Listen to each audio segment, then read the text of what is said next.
এদিকে সিলেট, সুনামগঞ্জ সহ বিভিন্ন স্থানে বন্যার পানি সরে যাওয়ার পর বেরিয়ে আসছে ক্ষতচিহ্ন। নষ্ট হয়ে গেছে বেশিরভাগ ঘরবাড়ি। সরকারি হিসেবে শুধু সিলেটেই এখন পর্যন্ত ক্ষতিগ্রস্ত হয়েছে ৩০,০০০-এর বেশি বাড়িঘর। এছাড়া বিভিন্ন জায়গায় এখনও পানি থাকায় ক্ষয়ক্ষতির পরিমাণ বোঝা যাচ্ছে না। এক মাসের ব্যবধানে দ্বিতীয় দফা বন্যায় বিপর্যস্ত হয়ে পড়ে সিলেট অঞ্চল। রাতারাতি পানিতে তলিয়ে যায় কোম্পানিগঞ্জ, গোয়াইনঘাট, জৈন্তাপুর সহ প্রায় সবকটি উপজেলার ঘরবাড়ি, ফসলি জমি ও রাস্তাঘাট। ধীরে ধীরে কমতে শুরু করেছে বানের পানি, তাই ফুটে উঠতে শুরু করেছে ভয়াবহ ক্ষতচিহ্ন। গরদুয়ার এবারে তছনছ হয়ে গেছে, ঢেউয়ে আফালে ভাঙ্গে ফানি। আশ মুরুক ডেক দেশে হাড়ি বাতি যা আছে তা কিচ্ছু নিতাম পারছি না, খালি জানডালই এখন মতো থেকে 5 তলা বিল্ডিং গিয়ে যান বাঁচাইছি। জেলা প্রশাসক জানিয়েছেন ক্ষতিগ্রস্ত পরিবারের তালিকা তৈরি করা হচ্ছে। বানভাসী মানুষের পুনর্বাসন করা হবে।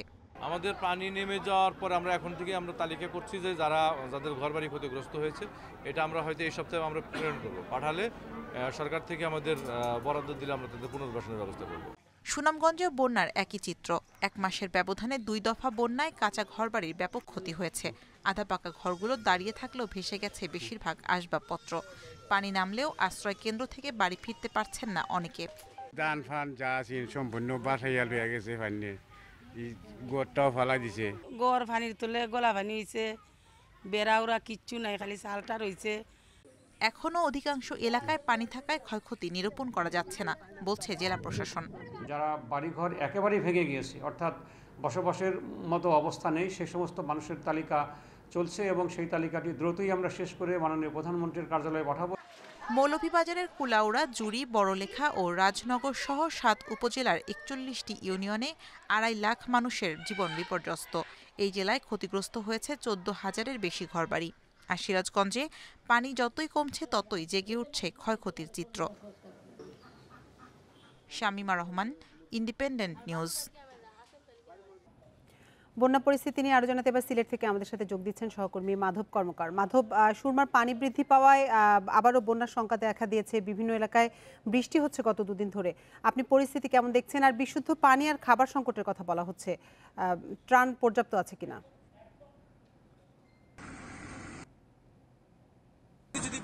যখন বন্যা পরিস্থিতি কিছুটা উন্নতির দিকে যাচ্ছিল, ঠিক তখনই আমরা দেখতে পেলাম যে গতকাল থেকে সিলেটের নদ নদীর পানিগুলো বৃদ্ধি পাচ্ছে, যার ফলে দেখা গিয়েছে যে আবারও এই যেখানটায় হাওর কিংবা খাল সব জায়গাতেই কিন্তু পানি কিছুটা আবার বাড়তে শুরু করেছে। এতে মানুষ অনেকটাই শঙ্কিত।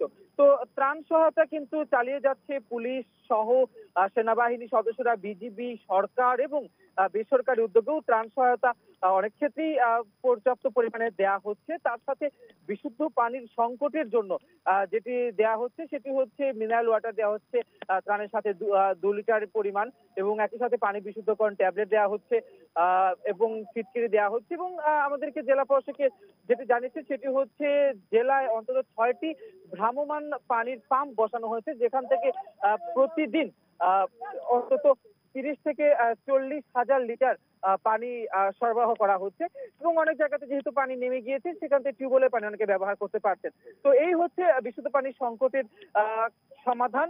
তবে যে বিষয়টি বলবো সেটি হচ্ছে প্রচুর বৃষ্টিপাত হচ্ছে, সকাল থেকেই বৃষ্টি হচ্ছে, কখনো একটু ঘুমোট ভাব, কখনো থেমে যাচ্ছে, আবার কখনো প্রচুর বৃষ্টি। এবং আরেকটি তথ্য আপনাদের দিয়ে রাখি, ত্রাণ তৎপরতায় কিন্তু জেলা পুলিশের একটি ত্রাণবাহী যে একটি নৌকা, সেই নৌকা ত্রাণ পৌঁছে দিয়ে যখন আবার ফিরতি পথে যাচ্ছিল, তখন 4 জন পুলিশ সদস্য সহ সেই নৌকা ডুবি হয়।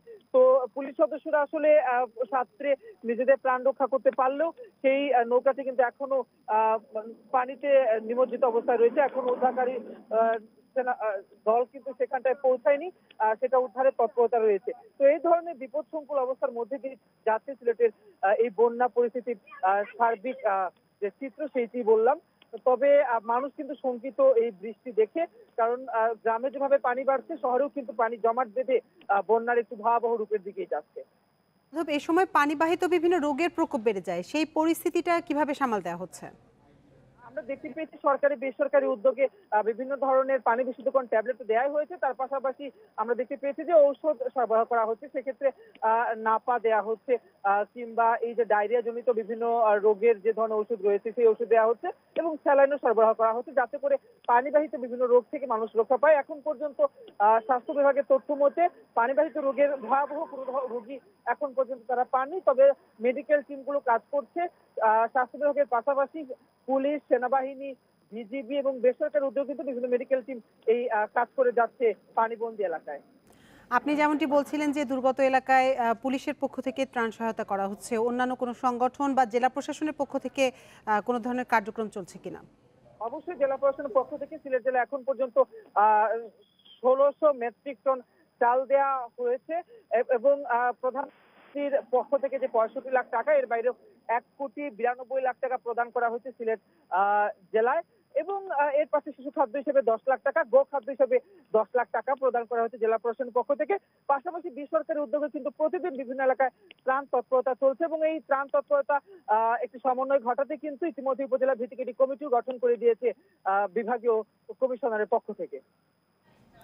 সিলেট থেকে বন্যা পরিস্থিতির সবশেষ তথ্য জানাচ্ছিলেন সহকর্মী মাধব কর্মকার।